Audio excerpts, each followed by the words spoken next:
of the story. Who are the women of the story? Where does Shiphrah and Puah, the midwives who resist Pharaoh's decree, right, and keep the babies alive? They had some imagination. Who else? Miriam. We'll get to Bat Paro, the daughter of Pharaoh, but first Miriam, the matron of tonight. Miriam. The name Miriam, and some of you know I named my daughter Miriam, and I'm offering tonight some of the dances that come down to us from my dancing daughter Miriam with her shmata. Shmata we'll be using. Miriam has in it, the name has in it the words Mar Yam, the bitter waters. It also has in it Mayim. Because she knew from a young age, she was a child prophet. She could see the future because she had this holy imagination. And when her parents refused to make love and make more babies, she said to them, I have a vision, I have a dream, that someday you will have a child, and that child is going to lead us out of this. And she convinced her parents to get married again and make love and give birth to Moshe. And she stood by the waters as he was floating to oblivion down the Nile. She stood there because she had a vision. She knew there was a possibility. And the possibility was made possible by Bat Paro, Pharaoh's daughter, stepping out of her story of being part of the ruling class and entering into the heart of oppression, picking up the baby. So the story is just laced with women's stories, with women who have imagination. So tonight, I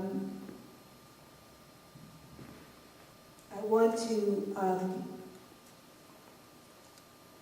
to dedicate tonight's dancing to the healing of those of us who need healing in this community, and I want to dedicate our dancing tonight also to the healing of the waters of the world.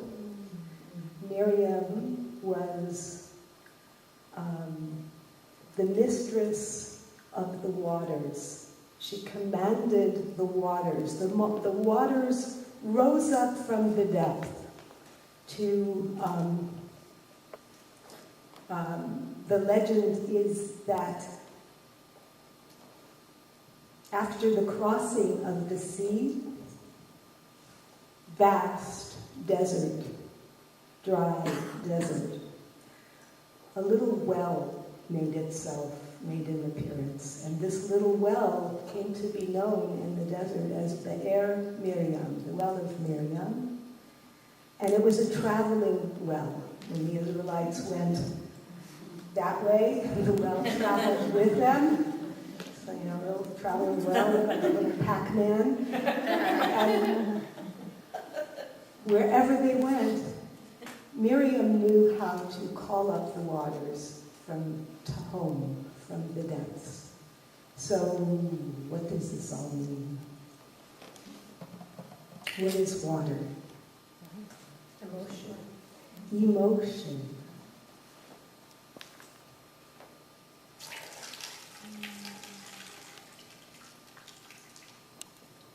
What is water? Connection to the source. Source. Life. Tears. Thirst quenching. Cleansing. Most of our bodies. 70%. Most of the planet. Our existence in utero. Swimming in the waters. The cycles of the moon. Movement. Change.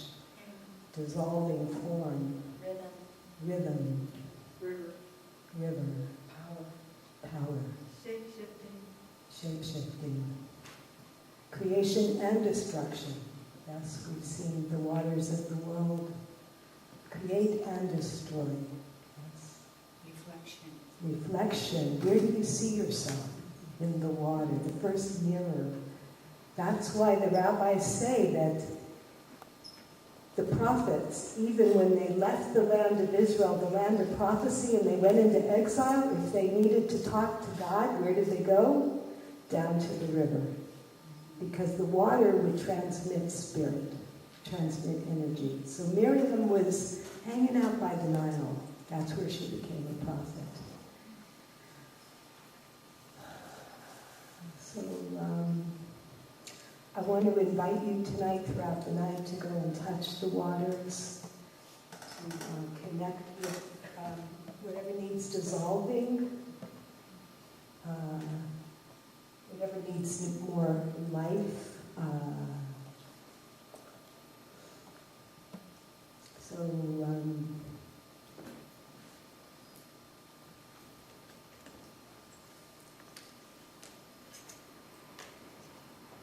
Let's do a song, and then I'll just sort of like continue the storytelling in some other form. So, I don't know, what was next on our... Zehayom. So tonight is a night of HaLev, of singing songs of praise, and this is song number 7. Number 7, Zehayom.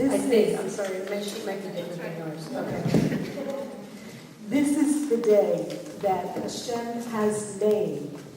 Let us rejoice and be so happy. And I was told to remind you all, if you came in late and didn't register, at some point please take a trip so that the well at Chochmat does not run dry.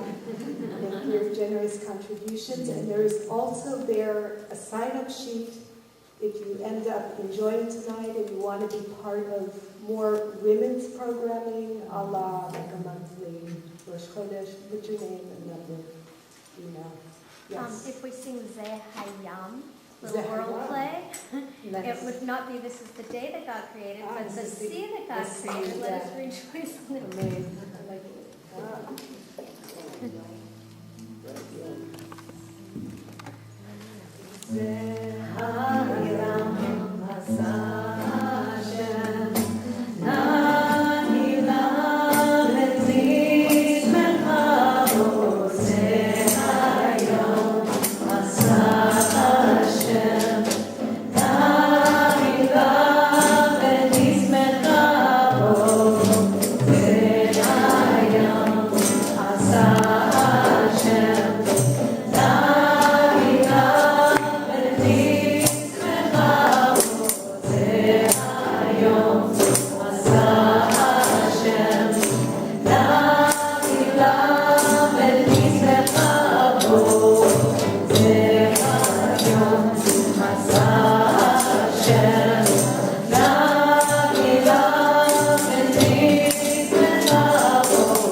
saw if Moses was on Facebook. Did anybody not see it? Check aish.com. So that great moment in the Ten Commandments where you see the waters parting and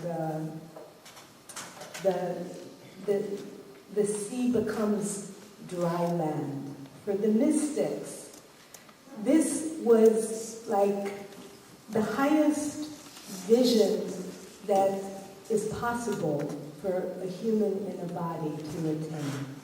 And the way the Kabbalah spoke of the vision, and it was a visual, the vision the Israelites saw at the Red Sea, they called it Atika Kadisha, the Holy Ancient One. Like they saw one of the Partsufim, one of the faces of God. It's a very old face. Atika Kadisha, it's like God, if God could be a very old grandmother or grandfather.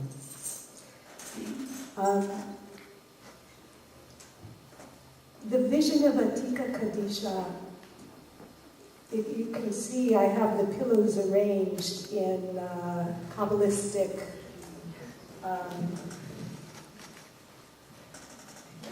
seating arrangement. I don't know why everybody laughs at everything I've said. I'm trying to be funny. So Atika Kadisha would take us somewhere up to the very beginning on the tree of life, where form begins to emerge out of the non-dual field of divine unity of light. It's like pure white light. But it's a beginning. And we talk about a Chochmat me'ayin timatzeh, that wisdom comes out of nothingness. It's sort of like the beginning of the fountain, of the flow of divine energies. In meditation, what do we try to do? We try to be as close as we can to Source. And in Source, opposites dissolve, right? So water, dry land. It's like peeling the onion of reality.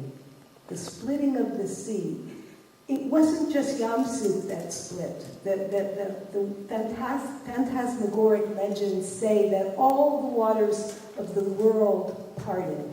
You were drinking a glass of water in Paris, and your cup, the waters like parted. Everything parted. It was like the curtain parted, and you could see behind the veil of, form, of duality to Source. And the way the rabbi said it is that a maid servant, the lowest of the lowest, the simplest of the simplest, saw at Yam-Suf something that even Ezekiel, the prophet, when he saw the divine chariot, when the heavens opened and he saw, this like psychedelic vision, if you read the first chapter of Ezekiel, the maid servant at Yam-Suf saw more. So I don't know what it's all about. But let's start to peel the onion. And I want to invite those who need peeling, I meant healing, not peeling. I will stop being funny at some point. Those who need healing, I want to invite them to come to the well, as Rumi said. And if